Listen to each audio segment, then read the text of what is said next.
È in corso fino alla mezzanotte di venerdì 27 settembre l'allerta meteo emessa dalla Protezione Civile del Friuli Venezia Giulia. Il maltempo ha interessato in particolare la fascia prealpina. Alcuni allagamenti per sottopassi finiti a mollo in provincia di Pordenone, ma nulla di più.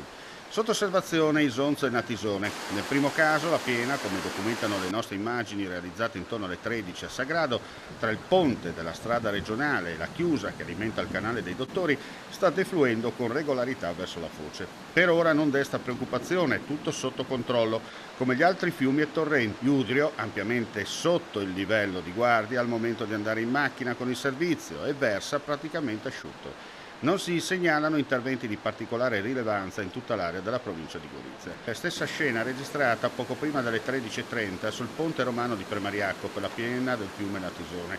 Alle 10 lo stesso segnava una portata di 500 metri cubi al secondo con un'altezza cividale 3,5 metri rispetto al normale. Dal pomeriggio è iniziato a scendere rientrando nei livelli standard del periodo. Chiusi i guadi sui torrenti Torre, Malina e Grivotto.